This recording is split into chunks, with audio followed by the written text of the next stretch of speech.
This is Melissa, and today is the 22nd of September, 2024. I hope everybody is doing all right. Today I watched the Omniwar Symposium that I told you about on Thursday, and I am going to post a link to that long event for anyone who wants to watch it. I found a fair bit of it to be really interesting. Technocracy. So I'll put that up for you. And I had not had much time this week to listen to Alan talks. I had been listening to one last week that I thought, I'll use that. So that was what was in my head. And I looked into a few things that were on my mind, that crossed my mind. Aspen Institute being one. I wanted to check back into this Summit of the Future that is happening at the United Nations right now in New York. And just a few minutes ago, about half an hour ago, when I sat down and thought, well, I better record something just for your information. It is 6:30 p.m. on the 21st of September, Saturday evening. I had this flash that just came in my head. Don't talk about what you thought you were going to talk about. Just kind of wing it, and don't play the talk of Alan's that you were thinking of putting up for the Redux. What you need to do is go into the website, into the year 2020, and get as close to today's date as you can, and that is the talk that you will edit from, because all of those talks in 2020, they got longer and longer, and I haven't even checked the run time on this, but I suspect it's 4 hours or more. So that's what I did.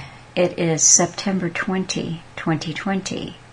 Imaginative media gives itself benediction.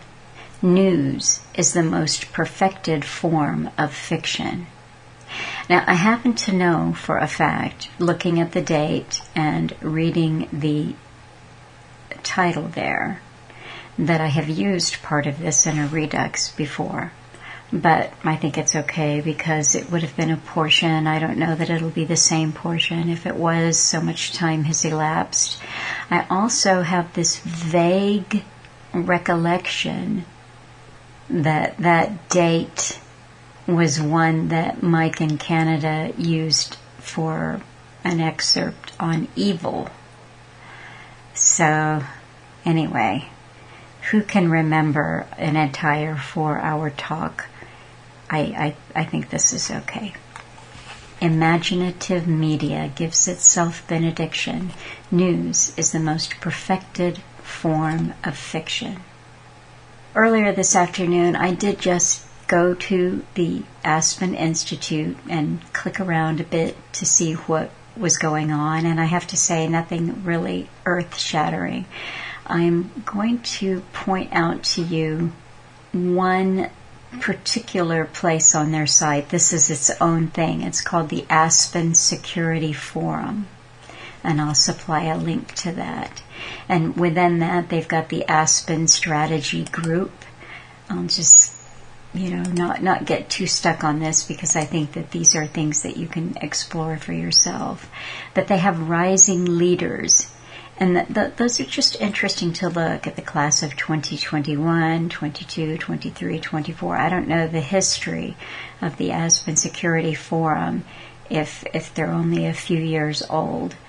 I wonder if it'll tell me here. It said it's the premier national security and foreign policy conference in the United States, presented by the Aspen Strategy Group. Now that's another interesting one. There, I think, if memory serves, that is headed by people such as Condoleezza Rice.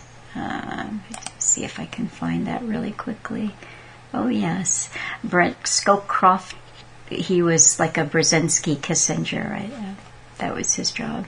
Condoleezza Rice, Joseph Nye, See if there's some other names that you might remember. Mark T. Esper, Robert Gates, Susan Glasser. It goes on. You will recognize names if you go over and check that out. But I wanted to find out if there was anything on the books coming up for Aspen. And what I learned, they have the Aspen, Colorado headquarters. They've got Washington, D.C. headquarters, San Francisco, and I think I'm missing one of them. At any rate, there's always a lot going on in one of the departments. And one of the little programs, because what's especially interesting about the Aspen Institute and all of its ancillary groups is how much they invest in the future. And by the future, I mean young people coming up, academics, community activists, students as young as high school and probably younger. This is a STEMS program, so science, technology, engineering, and mathematics. And they have this program. Apply to the Science and Technology Policy Fellowship. Our Science and Technology Policy Fellowship will teach science and technology experts with limited policy experience how to impact policy. The fellowship will consist of 2 blocks, a mandatory full-time policy boot camp that teaches the fellows the basics of policy making, including practical exercises, and an optional final project. So the policy boot camp, now they said it's a full-time, so you've got to be there. The policy boot camp will take place from June 5 to 28-24, so this happened this summer. And then they had the final project, which was June 28 to August 25. U.S.-based individuals with subject matter expertise in a science and technology field are appropriate for this program. Any science and technology professional can apply, but this year we will prioritize admitting those who work in one of 3 priority areas: emerging technology, cybersecurity, and climate change. We will also prioritize individuals who work directly with communities that face marginalization and or that seek to tackle disparities around race and ethnicity, age, gender identity, sexual orientation, blah, blah, blah, blah, blah. So the fellows actually get a stipend. I don't know how many fellows will be involved, but they get a $7,500 stipend to defray costs. And then one of the other things that I saw in fishing around, I don't know if I can find my way back to it, but this was aimed at even younger. So they weren't professionals, they were just young students, and engaging them in learning how to be activists in their community, which is a more hands-on kind of policy operation. So I got to thinking about, policy, because Alan Watt has always told us that we are run by foundations, think tanks, non-governmental organizations. Policy is a deliberate system of guidelines to guide decisions and achieve rational outcomes. A policy is a statement of intent and is implemented as a procedure or protocol. Policies are generally adopted by a governance body within an organization. Policies can assist in both subjective and objective decision-making. Policies used in subjective decision-making usually assist senior management with decisions that must be based on the relative merits of a number of factors. Governments and other institutions have policies in the form of laws, regulations, procedures, administrative actions, incentives, and voluntary practices. So, we've been trained to become caught up in the electoral process and to think that anything that matters is happening legislatively and lawmaking and law enforcing parts of our government. But policy is actually much more important in shaping outcomes. And the Aspen Institute and the Aspen Strategy Group, this is one, albeit big, but it's just one of these kinds of non-governmental think tank policy preparing factories. So I just wanted to take a peek and see, okay, I knew that the Summit of the Future was coming up. And so this begins actually what will be today, Sunday, 22 September. And I'm going to post a few things here. I think that these kinds of events are really boring. But I thought that if I had time tomorrow and Monday, I might just take a peek into their webcasts that they give to the public. Now, they've got interactive dialogue list of speakers for Sunday and today and tomorrow, Sunday and Monday. And it's interesting because the list of speakers at all of these events is very high level, because in addition to the fact that it's the Summit of the Future, what is happening in New York at the United Nations right now is the United Nations General Assembly. That's the big convening of all of the countries. So you see that the speakers who are involved in this Summit of the Future will be heads of state or high-level diplomats. And this is from ABC News, dated actually today as I read it, Saturday, September 21. New York will be center of money-focused fight to slow climate change.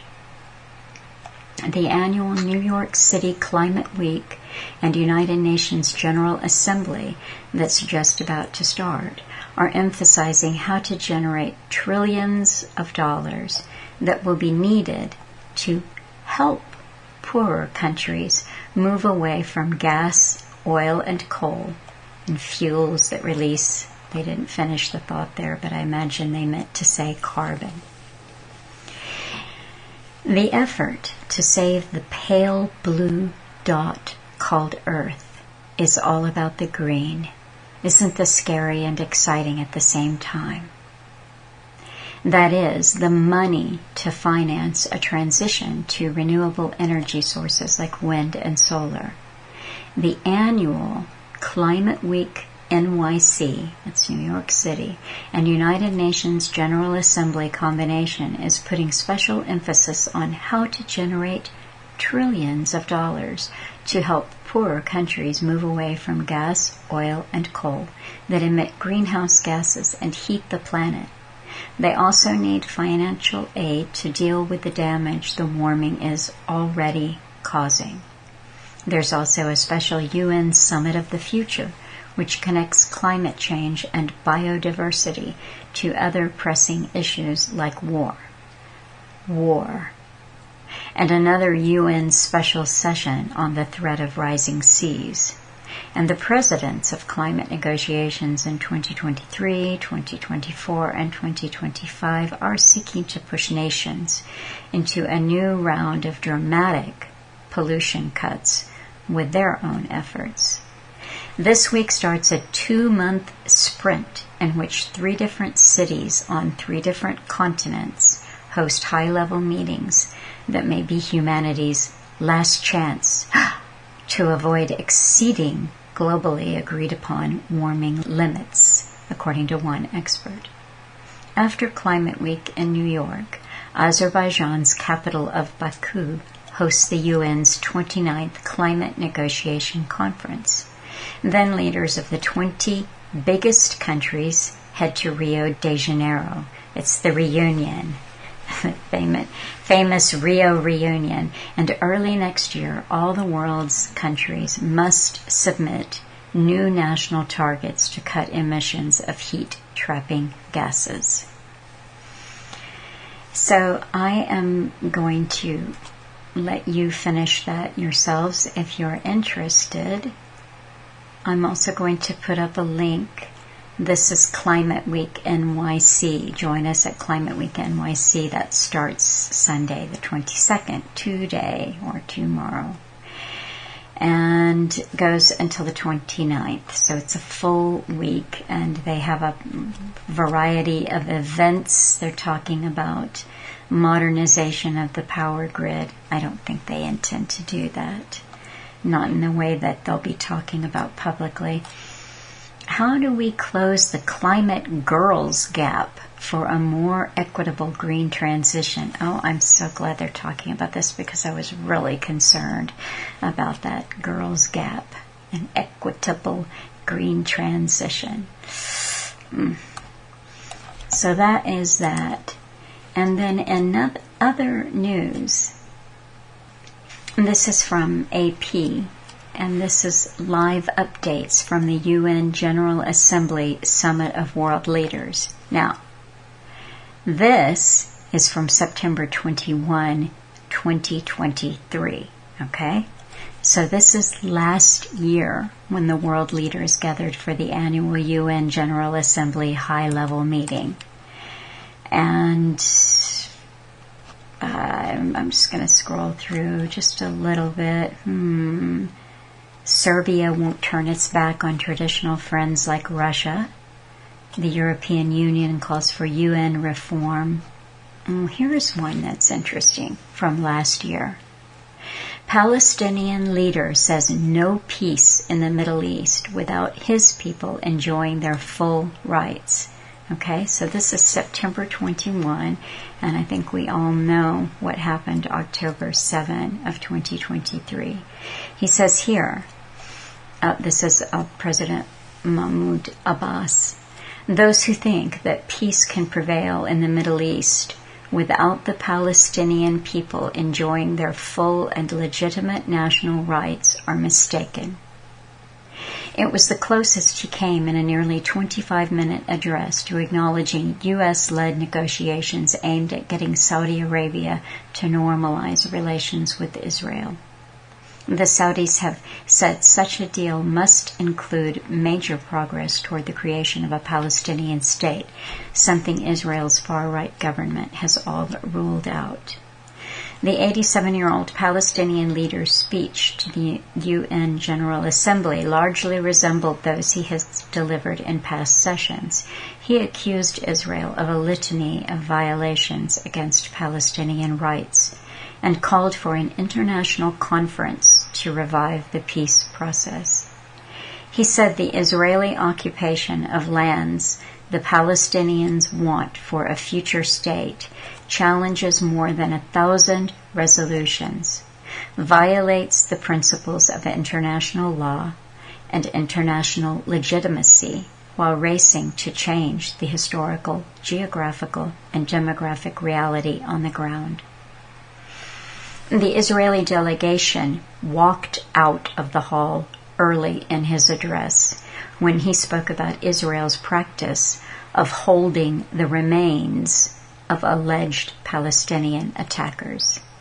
There have been no serious or substantive peace talks in over a decade, and Abbas is deeply unpopular among Palestinians, many of whom view his Palestinian Authority as a corrupt pillar of the status quo. Just interesting to have a little walk back through time. There is an article that came to my attention. I get these little updates from Foreign Affairs. I don't subscribe to the magazine, but I get little updates in my inbox, and I almost never look at it because Foreign Affairs magazine is truly sickening propaganda. Foreign Affairs magazine is the paper, the magazine, here it is, let's see, in Wiki, of international relations and U.S. foreign policy, published by the Council on Foreign Relations, a non-profit, non-partisan membership organization and think tank specializing in U.S. foreign policy and international affairs. So that's foreign affairs. But because of the headline of this particular email update, I decided that I would go ahead and read the article. And I did. And I will link to it. And I have to say, I'm not recommending that you read it, but I will post it. The headline is Israel and the Coming Long War. To defeat Iran's resistance axis, the IDF needs a new strategy and a unified country. And it goes on to say, in the weeks since late July, when Hamas leader Ismail Haniyeh was assassinated in Tehran and Hezbollah senior commander Fuad Shukr was killed in Beirut, there has been much speculation about the eruption of a wider conflict in the Middle East. According to this view, if Iran and Hezbollah choose to retaliate through major direct attacks on Israel, they could transform Israel's current campaign in Gaza into a regional war. Okay, so this was written September 12, 2024 by someone named Assaf Orion. So I read that some days back and just kind of filed it away as something that I would be unlikely to mention to you until I read this article today from the Washington Post. The Washington Post, just for anybody who wants this little bit of info, is owned by Jeff Bezos, Amazon's Jeff Bezos. Israel's pager attack, an intelligence triumph with uncertain ends. After Israel turned Hezbollah's communications system against it with deadly force, officials and experts wonder if a bigger war is coming. Oh, I wonder if they're wondering. Precisely how Israel managed to pack explosives into thousands of pagers and put them in the hands of Hezbollah remains mysterious, but this much is clear. The intelligence operation will be remembered as one of the most audacious in modern history. Israel has turned personal communications equipment into weapons before, notably in 1996, when it killed Hamas's chief bomb maker, with explosives hidden inside a cell phone. But this week's simultaneous covert strikes at Hezbollah figures across Lebanon were orders of magnitude more complicated, intelligence experts said, requiring Israel to convince the group that it had purchased and distributed ordinary beepers, not bombs. The attack was followed the next day by another round of simultaneous detonations, this time with explosives apparently secreted inside walkie-talkies, a rudimentary device that Hezbollah's leaders may have thought afforded some protection from Israel's electronic eavesdropping and spies, whose ability to turn cell phones into tracking devices had driven the group to use pagers in the first place. Israel, which has neither claimed credit for the attacks nor denied responsibility, did not inform its most important allies in Washington in advance, according to U.S. officials familiar with the matter. Privately, some of them have expressed a range of responses from awestruck admiration that Israel could pull off such an ingenious plan, to anxiety that the brazen operation risks provoking a wider regional war. Now, there were a few military types. There was a CIA officer who served in counterterrorism. He weighs in. He said the scope was staggering. And I read the article, but I'm just kind of scrolling through to find something that leaped out at me. The pager operation may prove to be a superb tactical maneuver with little strategic payoff. Assaf Orion, a retired Israeli brigadier general, called it a brilliant intelligence move and a tradecraft triumph, but he questioned how it would serve Israel's overall goals for the conflict in Lebanon. Okay, I'll post this article and you can read it if you want to, but the careful listeners will have heard that yes, Assaf Orion, a retired Israeli brigadier general who called these pager explosions a brilliant intelligence move and a tradecraft triumph, is the same Assaf Orion who wrote what I just read to you from Foreign Affairs magazine from the 12th, Israel and the Coming Long War. So, who is Assaf Orion? And in looking this up, I found him at the Washington Institute for Near East Policy. Assaf Orion, a retired Israeli brigadier general and defense strategist whose broad research scope ranges from relations with China to Israel's regional political military strategy and policy, is the Liz and Moni Reuven International Fellow with the Washington Institute. During his career in the Israel Defense Forces, General Orion, interesting name, isn't it? Was responsible for strategic policy formulation, international cooperation, and military diplomacy. Oh, yes, they're such diplomats. He also served as a liaison to neighboring militaries and peacekeeping forces in the region. War is peace. He was most recently the head of the Strategic Division in the Planning Directorate of the IDF General Staff, etc., etc. So I confess my total ignorance of the Washington Institute for Near East Policy. So I went and had a look, and this is what their mission is. In war and in peace, the Institute's efforts to articulate a coherent and realistic view of U.S. national interests has assisted policy makers in and out of government to make informed decisions about the Middle East. So saith President Bill Clinton. Your hard work and commitment to the spread of freedom. Oh, is that what they're spreading? Sorry. Your hard work and commitment to the spread of freedom strengthen our nation. I wonder if that's a typo. And help make the world a safer and more peaceful place. No, it probably isn't a typo because that was President George W. Bush.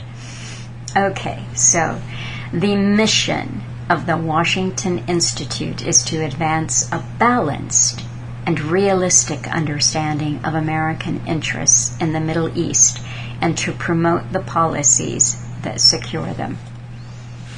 Oh, it's a 501c3 organization. Yay! All donations are tax deductible. Well, there we go. If you're looking for some place to throw your money. Now, the Board of Advisors is kind of a who's who, and I won't say too much about it. I am going to post the link. You're going to find Condoleezza Rice, former Secretary of State. You're going to find R. James Woolsey, former Director of Central Intelligence.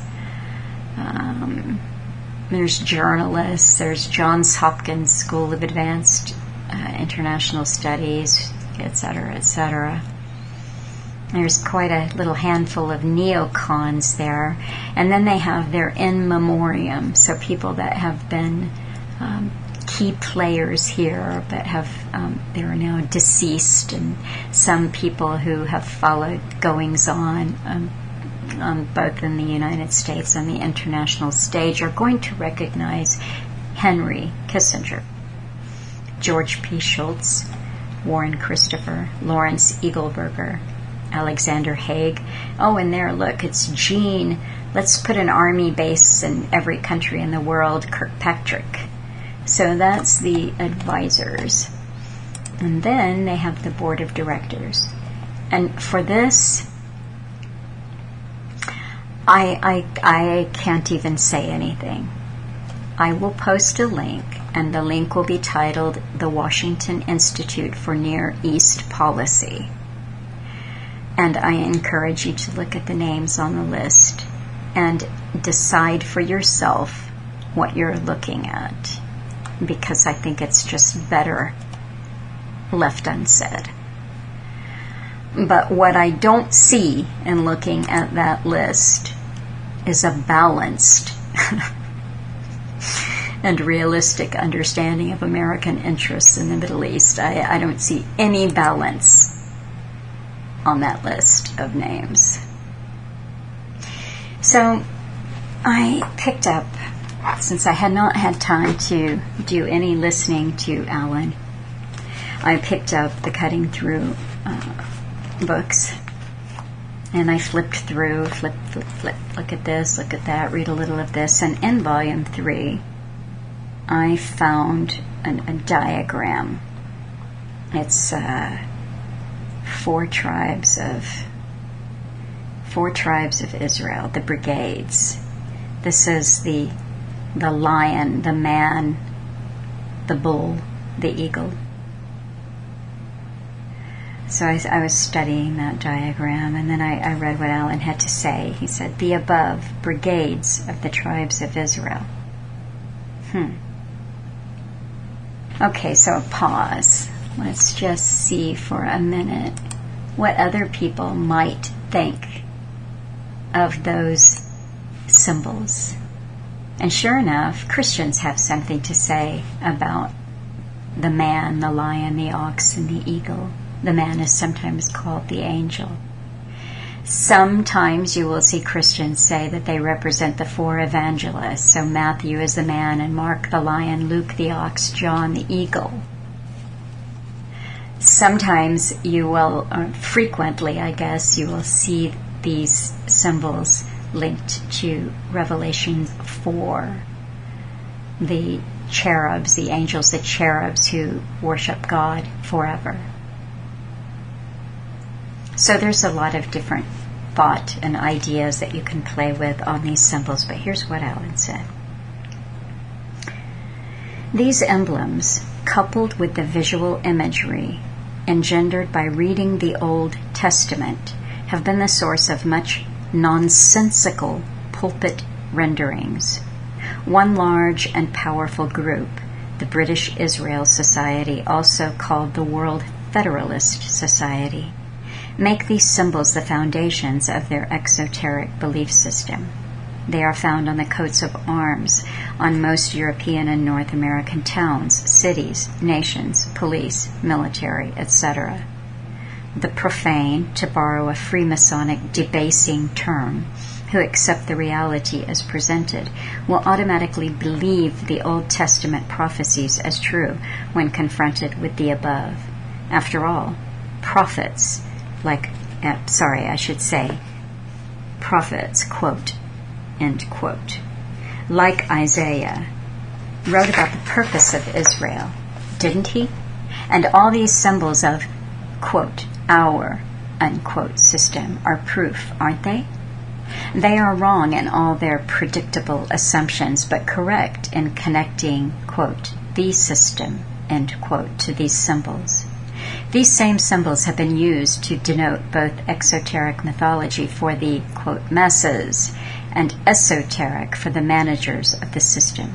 All, quote, holy books of all peoples contain the same hidden messages because the same adepts of the mysteries wrote them all. Esoteric or hidden knowledge also denotes forbidden knowledge. Governments of all peoples and all ages train and instruct the governed in all they need to know. Whether theocratic or secular, the motives never change. Those in charge always dancing, weaving, and spinning like shadow boxers around simple, straight questions. The public must never know the truth. For every question, there are always 2 reasons: a good reason for public consumption and the real reason for insiders. When facts outweigh reasons and no amount of, quote, spin can obliterate the light peeking through. Governments simply forbid the discussion of said topic by passing a law, i.e., a rule, backed by the threat or use of force. Clever government knows a rule is a measuring device, masonry, with ample warnings etched along the edge. Symbolically, most individuals become fearful as they crawl along, eventually turning back. Very few travel to the center and beyond, the measure of law, because now the rule is, the quote, rule is broken, end quote. The adventurer, having gone beyond the point of no return. I encourage us to do just that and keep adventuring. And I hope that in some way what I just said ties in with the bit that I choose to bring you from Alan's talk in 2020. Like I said, the date is familiar, but what he actually said I have not looked at in a while. But enjoy, take care, have a good week, and I will be back soon.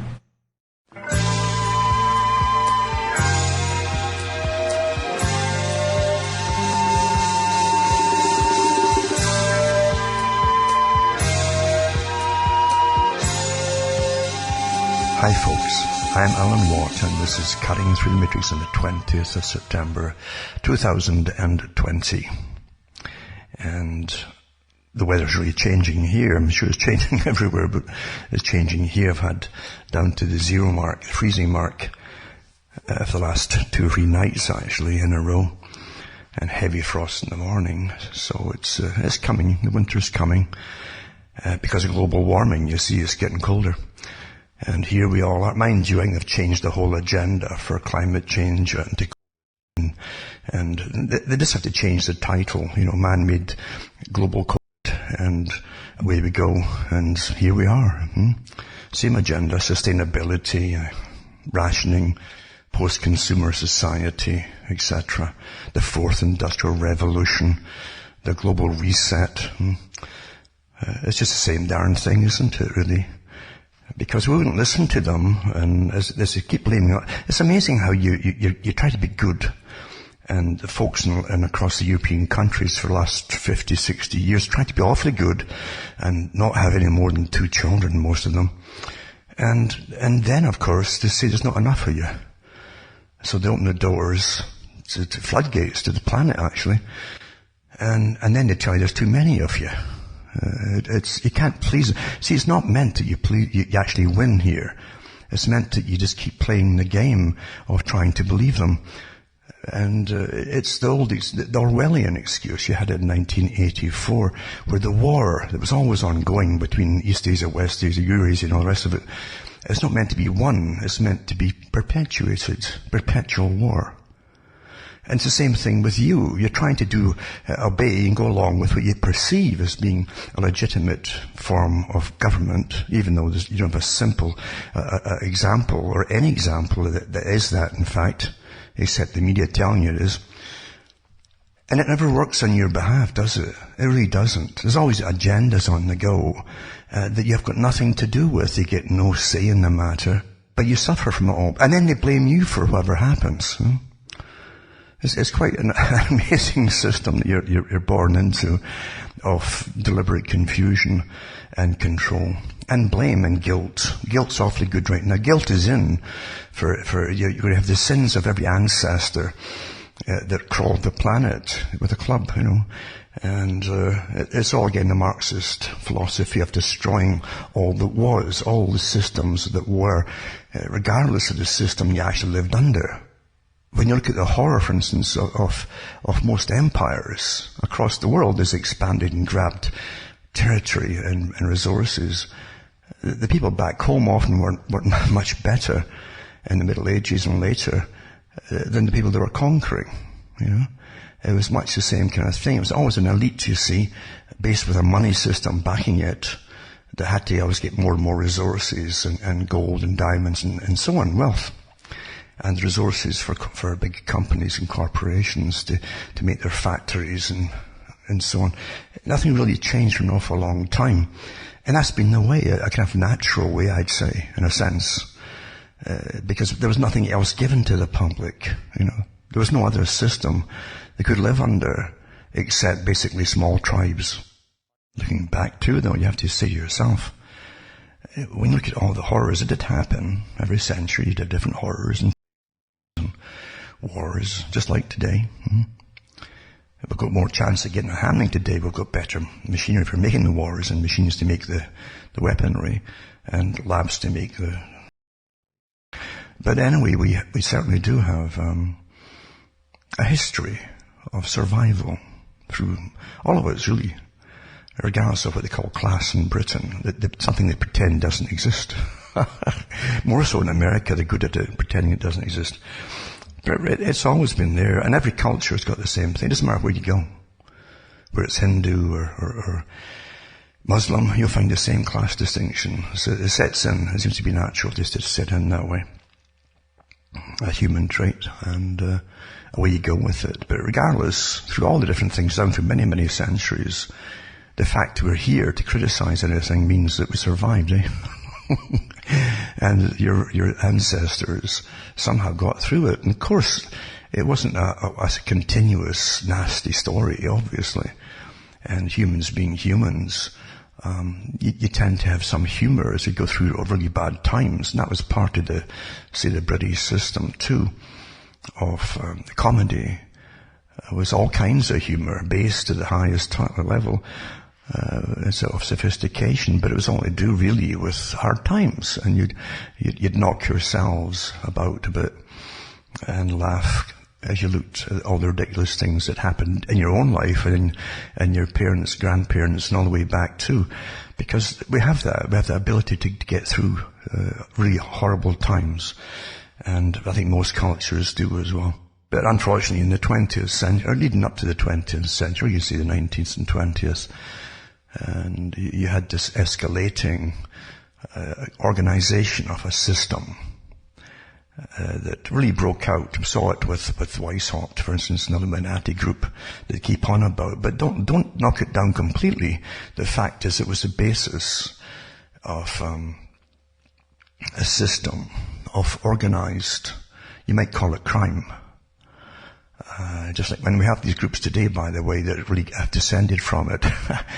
But you have to understand the techniques that were advocated by this group of very well-educated people that literally had many, many members that were the wealthiest people of their era, helping them along, you see, and financing things.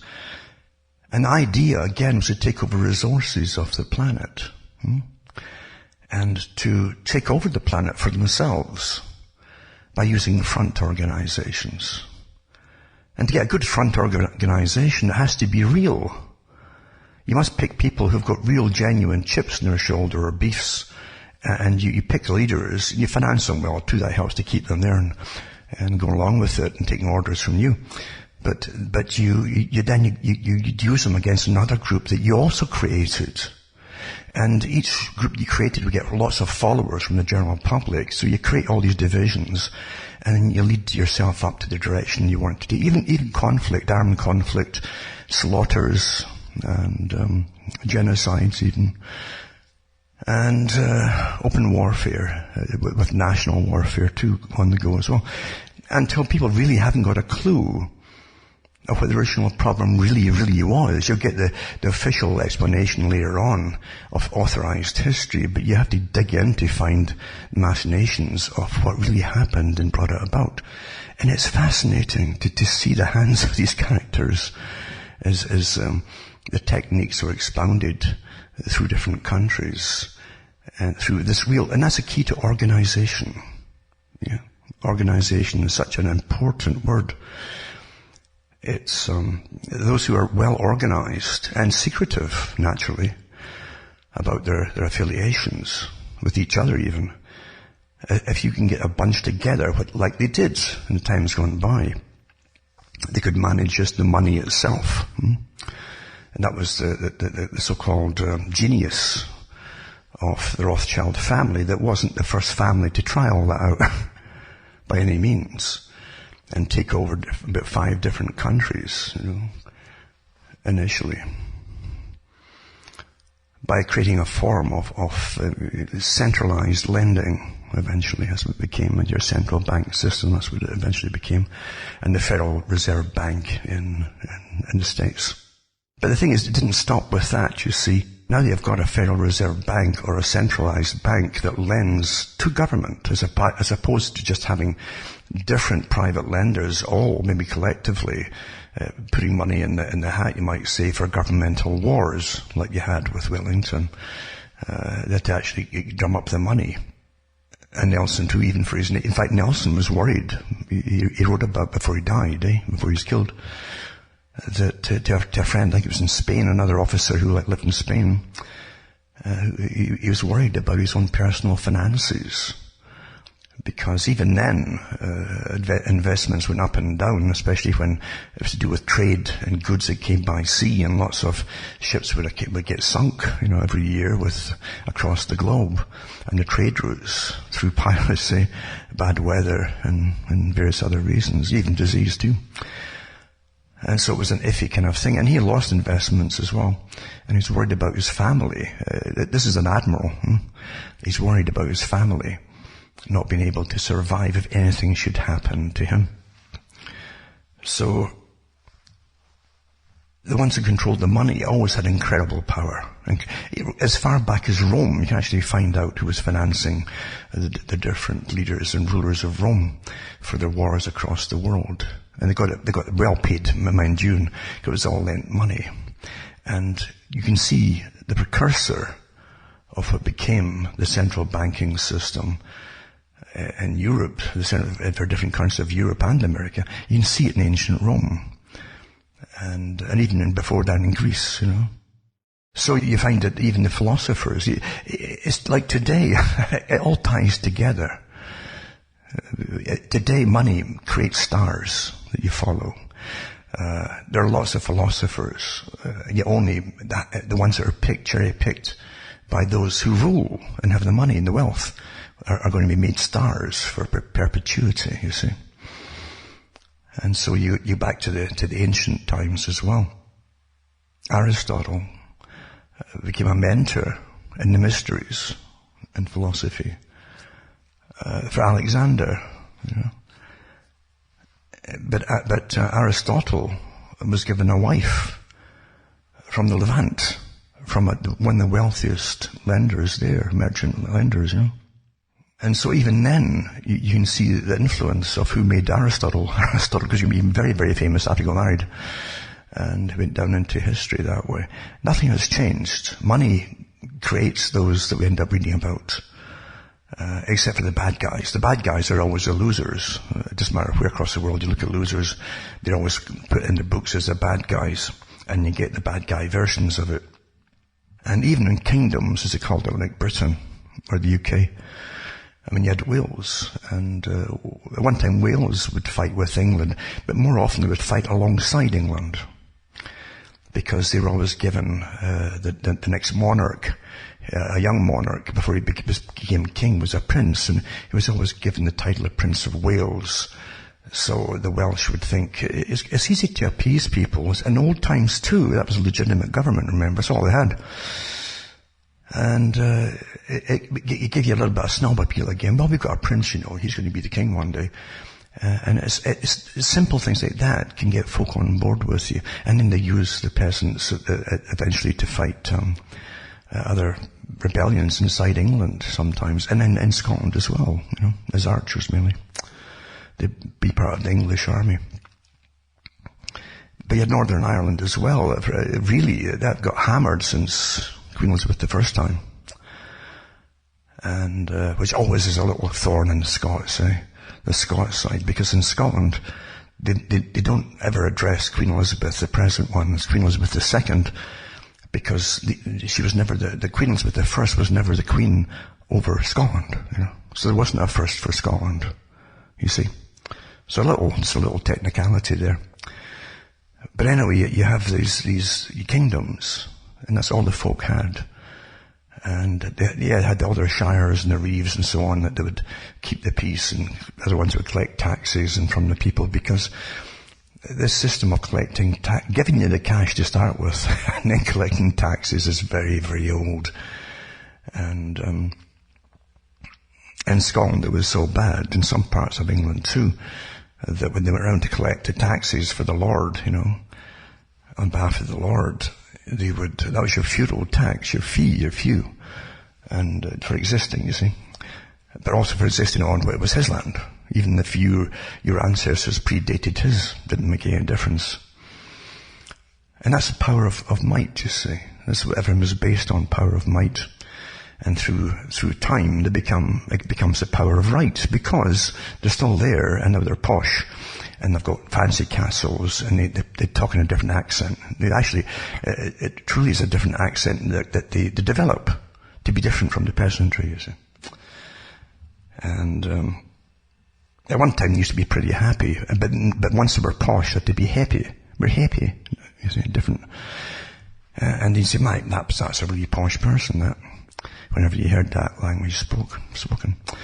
So anyway, it's quite comical, looking at history, and Britain used to be pretty good at putting out good comedies about the kind of evolution of societies in Britain, from wearing furs in the caves and all that, and all the way up to the posh ones that we have today, or even better ones we had in the past, in fact. But regardless, as I say, that was the only system that people knew. But from the year dot, really, is when money was coined, especially, even before it was coined, at one time, the days of Moses and so on, you wore your money around your arm. It was very similar to a religious thing that you can wave around your arm and pray to. There are good reasons for praying, I suppose. But at that time it was gold, and you'd wrap it around your arm. And you would snip off so much in payment for whatever it was you were purchasing before they developed a coin. And that was a system they used for a long, long time. And it used to be silver, and then it became gold. Silver was there first.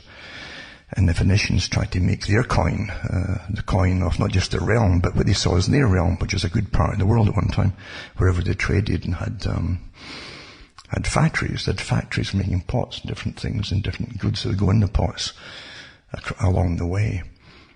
And they also used slaves too, you see. They even had factories. They actually had mines going into the Urals in Russia, for folk who don't know that. And the old records that were seized eventually by Romans and were kept, and they actually said that they used slaves from the Slav. Slav is where the word slave comes from. They were often used for mining in these mines in parts of Russia that the Phoenicians owned long, long ago. And then they worked out the cost of a slave according to how long he would live, because they only lived a certain amount of time in these mines. And it could be days, 2 weeks, depending on the type of mine, if it was wet, dry, and so on. And sometimes they'd have to go through things like asbestos, realize where you actually have to cut through asbestos that you'll find in amongst chalk areas when you go through chalk. And all kinds. And even that was recorded. These diseases were recorded even by the ancient Romans, and the actual type of thing they had to cut through. And because they took over, you see, from many of these organizations that ran it before, all this kind of thing before them. But it's fascinating to see it, this craving for wealth and metals that were to be used. It must be very, very old indeed, but they would be used to buy power.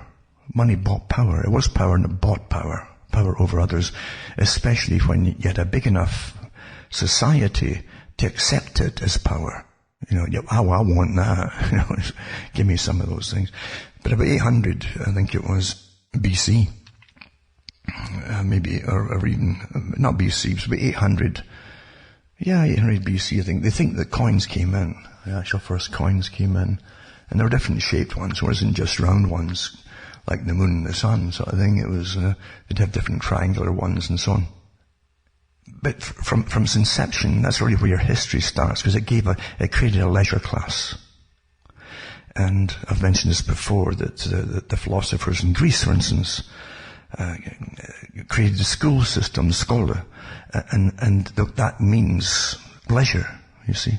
Only those in leisure could attend and learn things that really they thought weren't that relevant. Their parents didn't think they were very relevant. Chatting about the meanings of life and all that really weren't so relevant to hard-nosed business people that owned fleets of ships for training. So it is quite interesting to see how much was recorded of the data of the time was recorded. And then you can compare it to today, and it's not that really different. It's, you have across Europe, you had, I would call them practical schools for the working classes coming out, really being created for the factory system, the industrial era. And it was a minimalistic training, because often these children had to also work in the factories, even when they were children, maybe 10 years old and so on.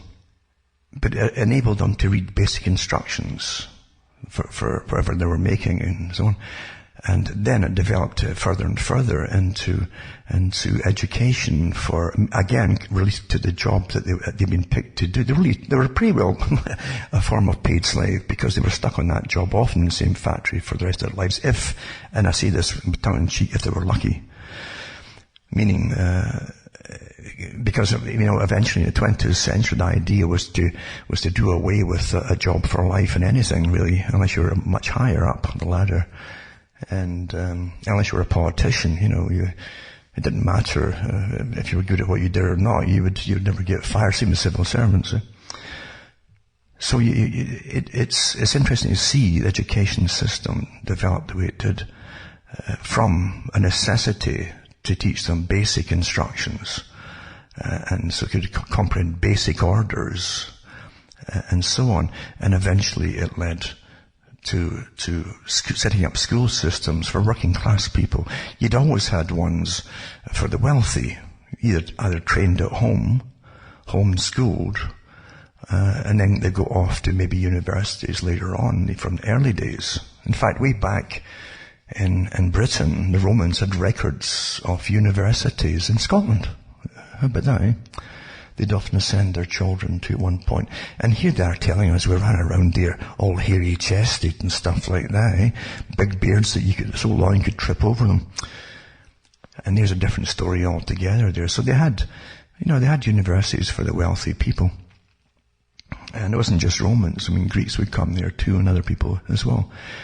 It's quite fascinating even. I'm getting off the topic anyway, but it's quite fascinating to see the mystery religions when you read about Plato and others, that it wasn't just a learning of philosophy, as you well know. It was a learning of the mysteries, as they called it. The mysteries were their form of hidden under philosophy. In fact, a lot of philosophy was a way of life, and the mysteries, and oftentimes, were the secrets of being successful in that life and dominating others. The most success came from domination of something or another of yourselves over something else. But they had at least three places, sometimes 5 schools, mystery schools they would go to for learning. And I gave these talks many years ago of where they were. And they had them in Egypt. They had, so the Greeks, for instance, would go to Egypt. They'd also go to a place in which later became India.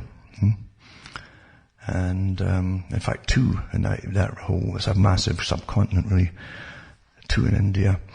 And then 1 in the Middle East area. I call it the Middle East or Levant, you'd call it.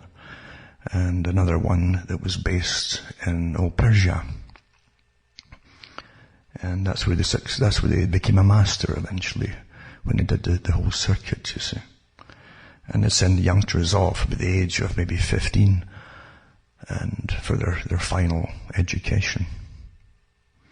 That's just a by and by.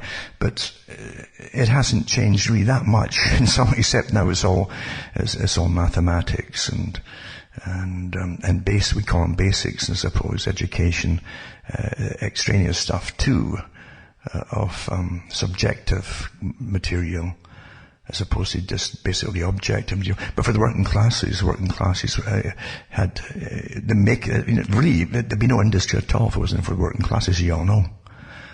There'd be no real progress in anything if it wasn't for working classes that put in your sewer systems and made the pipes and all the rest of it. So they were given a more of a polytechnic type course, practical courses to get things done. And that's why you have what's called civilization today. Because if you didn't have all that going in your sewer systems and your septic systems and everything has to be put in there, and tradesmen and electricians and plumbers and so on, you'd all be living in squalor. I don't care where you'd be.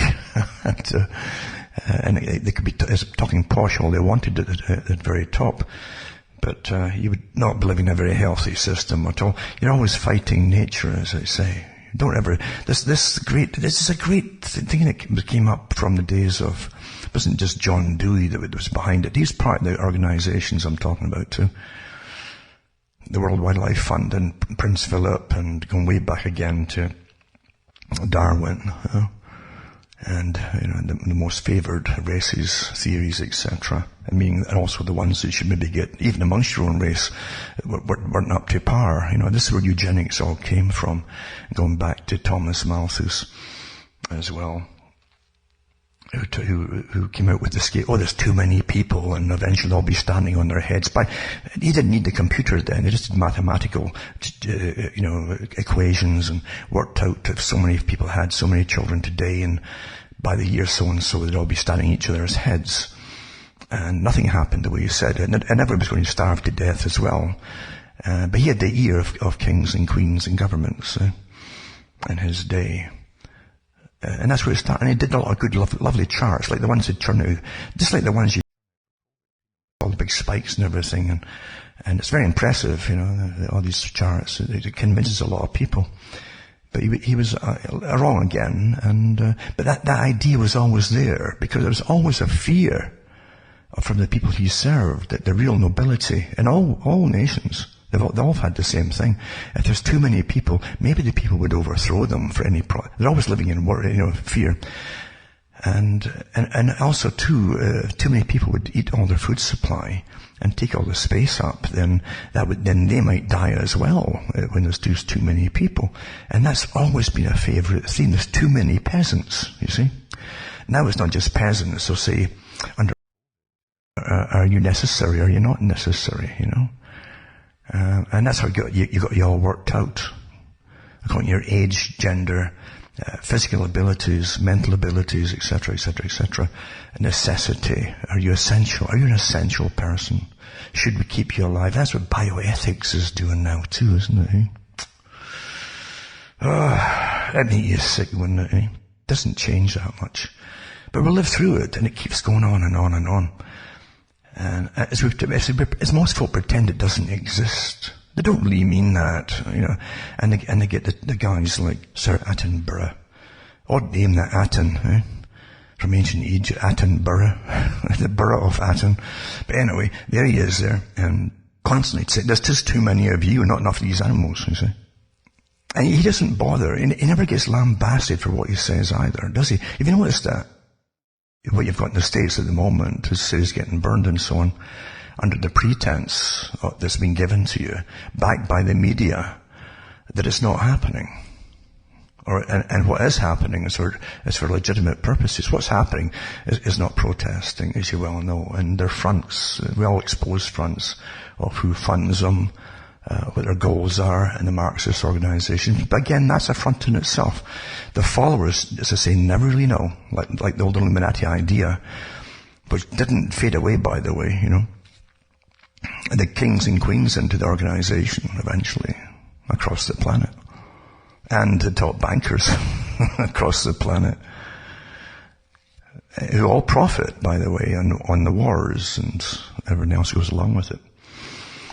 But as I say, that you cannot judge the past by the present. You can all see what was wrong and the horrible things that were done at times. Absolutely. No doubt about it. But people were brutal. People were brutal.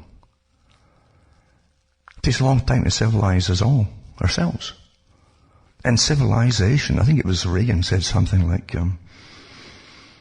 that civilization, being a working system where you all respect each other to an extent, even if you disagree, but you respect, it's a working system. Civilization is just a generation away from barbarism, something like that, to paraphrase it. And isn't that so true? Because in a generation, an organized group that's already in the universities, has been for a long time, comes forth with a generation, I've said this before, a generation which they've trained to hate themselves, to hate their parents, to hate the system, to hate the country. Now that's warfare. That's what the communists tried to get done a long time ago. And the groups associated with all the different myriad of branches of them, all working together to destroy a functioning system. That's the point of it. Something that's functioning, which is an enemy of those who want to supplant it and then take over it and be the bosses of it, must get rid of it by getting the folk to turn against it themselves. That's the first step of warfare, psychological warfare. And bring in critical theory, and everything gets criticized. Until eventually, one generation is all you need to have an army of youngsters, which they can unleash on the people anytime they want. I warned this years ago this would happen. And, but the subversion has been, you've paid for your own subversion through all your taxes and through the school systems and so on. Folk never realize how they've been taken down. Very old techniques, very, very old techniques. And going back to even ancient China, they had manuals on how you subvert nations before you'd even have to have physical warfare. You might not need physical warfare if you subverted it over a period of time and then destroyed it. Gramsci also said the same thing, that the communist who was based in Italy at one point, who said rather than just have basic fights and going out and slaughtering citizens, he says we should maybe subvert the culture, going and be a long time subverting the culture until we are the culture. Our leaders in a generation could really have filled all the positions of leadership, and so the whole culture's been changed, especially if you use it for education.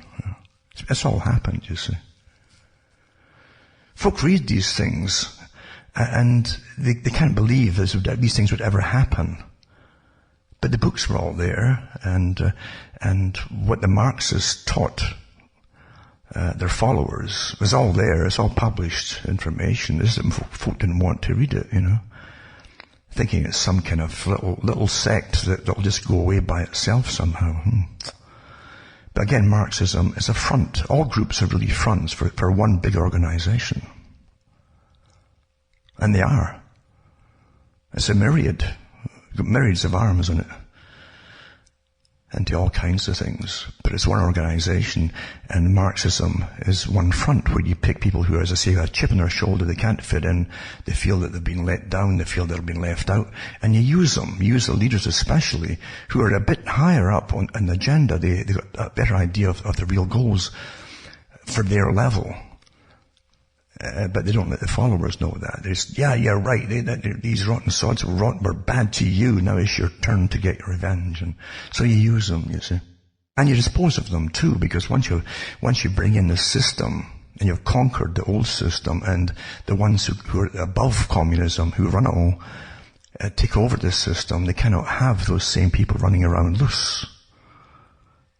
They want to then convince what's left of society that now you're in a safe, obedient society. You can't have them loose anymore. And they won't get tamed now that they've tasted blood and the burning and so on. So they get eradicated. That's the standard procedures. And there are many groups out there across the planet that have been developed by one group above them who will take over eventually all these positions, all these nations into one global structure and dominate it. Very old agenda, very old plan, and you're living through it. My parents were living through it, and my grandparents were living through it. They didn't know. Some of them had a little bit of an inkling there was something much bigger on the go, but they wouldn't have so many facts as they have today. If they want them, that is. But again, money is the key to so much of it. Because with money, you can buy all the politicians off quite easily. Not hard to do. Especially with politicians, since they don't really have many state values, most of them. They're not what you call statespeople, statesmen and women. They're psychopathic. You know? They don't know how to run anything except their mouths off. And even then, that they follow scripts written by other people who are professionals. The politicians generally are not professional, but the ones that write the scripts are. And even the ones that are screaming the communist manifesto out there in public, like in the States right now, are still reading stuff off scripts by the masters above them.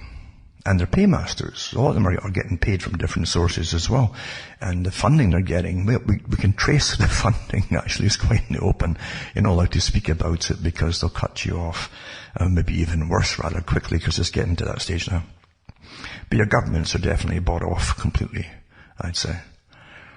And I think this whole shows you the uniformity of allegiance across the planet from politicians as they all go along with what the general public are bewildered with.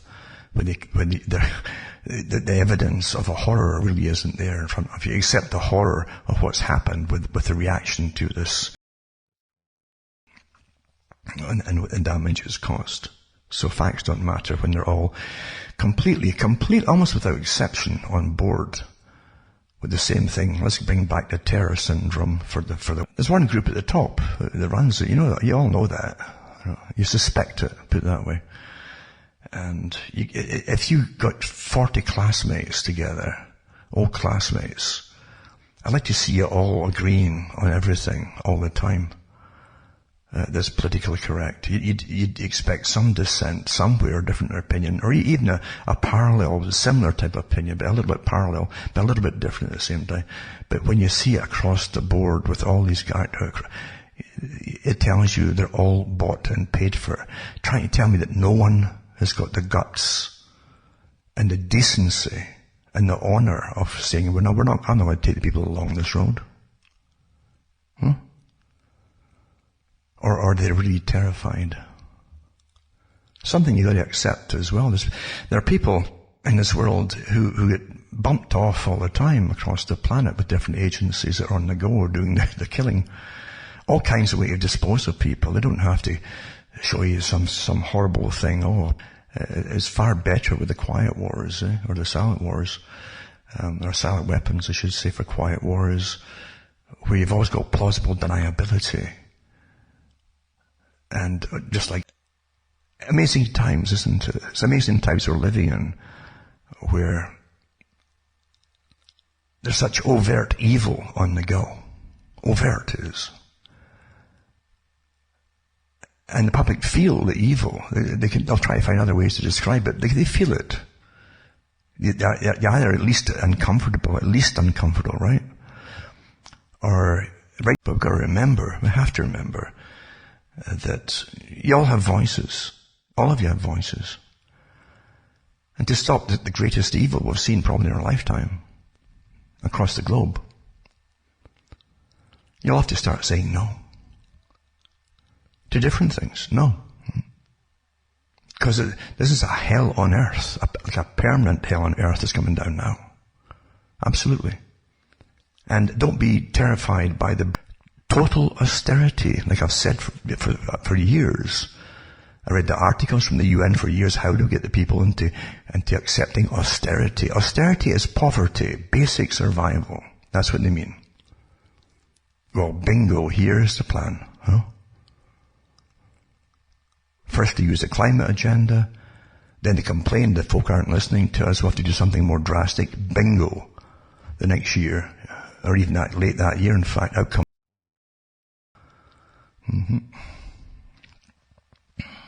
And now remember again, before I go any further, you can help me out too by getting a few bucks sent my way, cuttingthroughthematrix.com, and you'll see how to do it. You can send checks, you can send cash even. Post is fine, and things don't get lost. One thing about the postage system, the post is good. Don't express anything.